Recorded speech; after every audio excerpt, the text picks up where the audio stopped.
The second year, when I was invited down to work in the Caribbean studio, it was the first year that the studio and house had been built for a year now. Um,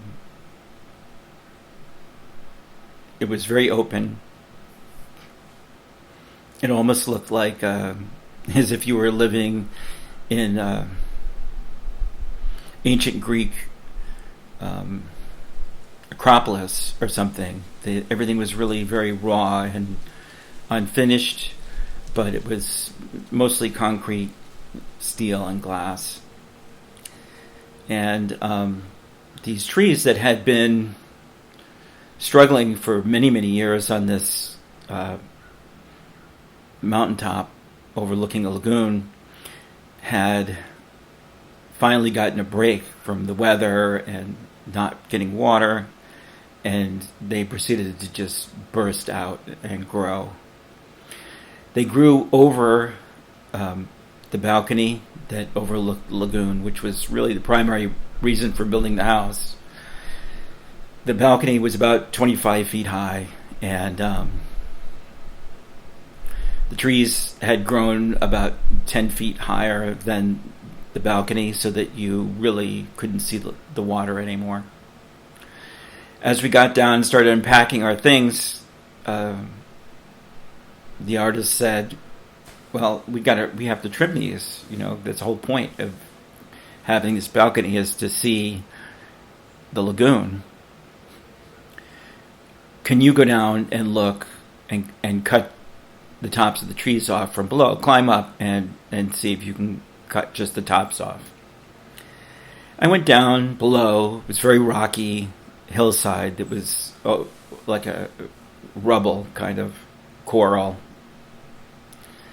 And the trees were very skinny and would not hold me.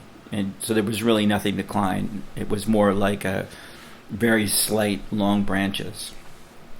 I came back and said, no, I can't climb up the trees. And, well, let's sit down and have lunch. So we started making lunch, and as we're sitting there at lunch, the artist says, look, I have an idea. You go get the extension ladder and bring it back out here. And the extension ladder we had was sort of a broken one that only had one side to it, but it was still about 15 feet long. And we put it out. I put it in the courtyard. And the artist said, look, go and take it and slip it under the balcony railing. And I'm going to stand on one side of it, and you climb over the railing and get on the ladder with the clippers, and then go out to the trees where the branches are growing high and clip them. And I was like, I don't know. It's so high.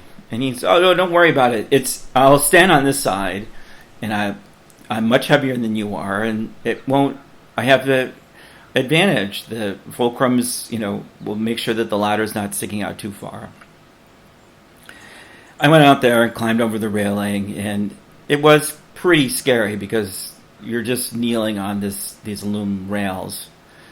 And I was able to clip the chops of the trees off. We got, the balcony itself is about 100 feet long, and we got about halfway down it. When we first had gotten to this scenario, I had said that whatever you do, don't answer the phone. And he said, well, why would I answer the phone? I know that I'm supposed to be standing on this ladder. And I said, well, Pavlov's dog. And he just said, I'm not a dog. This is absurd. I'm not going to get off this ladder. And so we started and clipped along and moved the ladder every couple feet. I would climb back to the balcony and we'd move it over, and then I'd climb back out. And this was actually going pretty well, to my surprise. And then the phone rang, and I just started the artist got off his end of the ladder and started to answer the phone, and the ladder slid down I clung to the ladder and